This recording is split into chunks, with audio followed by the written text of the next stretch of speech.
நம்ம இன்னைக்கு திருநெல்வேலி ஸ்பெஷல் வரமல்லி துவையல் எப்படி செய்யலான்னு பார்க்க போகிறோம். அதாவது கொத்தமல்லி விதையை வச்சு துவையல் செய்ய போகிறோம்.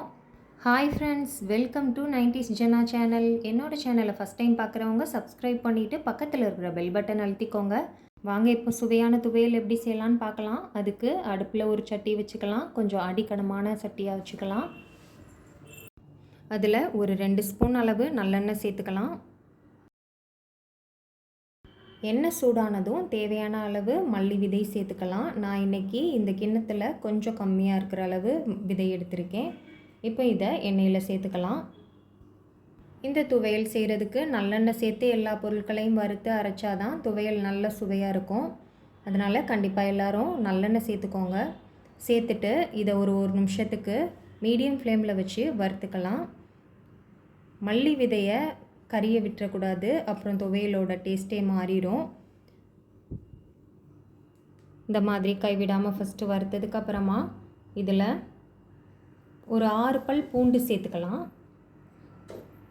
பூண்டு சேர்த்துட்டு ஒரு அரை நிமிஷத்துக்கு மட்டும் இதை வறுத்துக்கலாம்.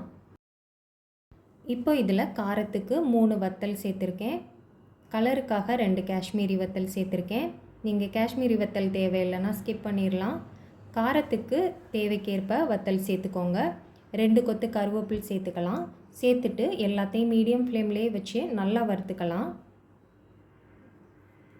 மல்லி விதை எல்லாமே நமக்கு நல்லா வறுபட்டு வரணும். அதே நேரம் எதுவுமே கரிஞ்சிடக்கூடாது.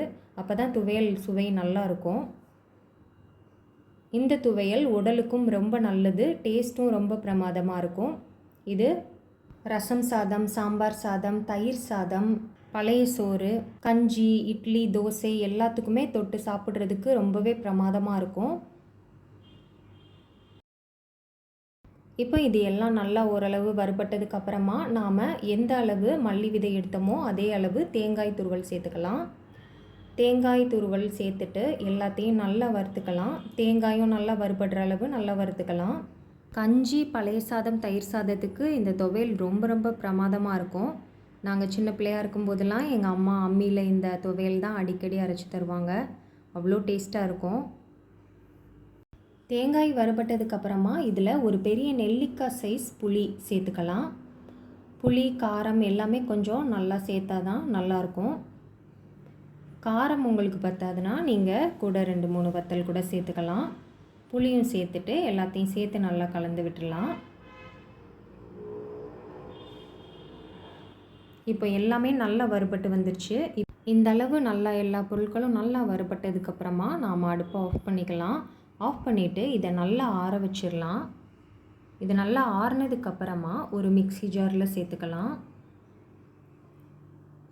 எல்லாத்தையும் மிக்ஸி ஜாரில் சேர்த்துட்டு தேவையான அளவு உப்பு சேர்த்து ஃபஸ்ட்டு தண்ணி எதுவும் சேர்க்காமல் நல்லா அரைச்சிக்கலாம். நான் இப்போ இதில் ஒரு அரை ஸ்பூன் அளவு கல் உப்பு சேர்த்துருக்கேன். சேர்த்துட்டு ஃபஸ்ட்டு நல்லா தண்ணி சேர்க்காமல் அரைச்சி இந்த மாதிரி எடுத்துகிட்டு வந்துடலாம். அதுக்கப்புறமா கொஞ்சம் கொஞ்சமாக தண்ணி சேர்த்து தேவையான அளவு தண்ணி சேர்த்து நல்லா அரைச்சிக்கலாம். நீங்கள் அம்மியில் அரைச்ச மாதிரி தேவை அப்படின்னா கொஞ்சம் கொரப்பாக அரைச்சி எடுத்துக்கோங்க. இல்லை நல்லா அரைப்பட்டிருக்கணும் விதைகள்லாம் அப்படின்னா நீங்கள் நல்லா மையாக அரைச்சிக்கோங்க கொஞ்சம் கொஞ்சமாக தண்ணி சேர்த்து. ஆனால் மொத்தமாக தண்ணி சேர்த்து அரைச்சிடக்கூடாது. நமக்கு எவ்வளோ தேவைப்படுதுன்னு கொஞ்சம் கொஞ்சமாக ஊற்றி அரைச்சி பார்த்துட்டு தான் தண்ணி சேர்த்துக்கணும். கொஞ்சம் கொரப்பாக இருக்கணும்னா நீங்கள் இந்த அளவு பக்குவத்திலே எடுத்துக்கலாம். நான் இன்றைக்கி இன்னும் நல்லா மையாக அரைச்சி எடுத்துக்கிட்டேன். பாருங்கள், இந்தளவு நான் நல்லா அரைச்சி எடுத்திருக்கேன்.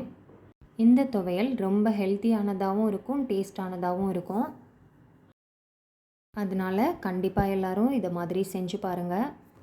செஞ்சு பார்த்து எப்படி இருக்குன்னு சொல்லி எனக்கு கமெண்ட் பண்ணுங்கள்.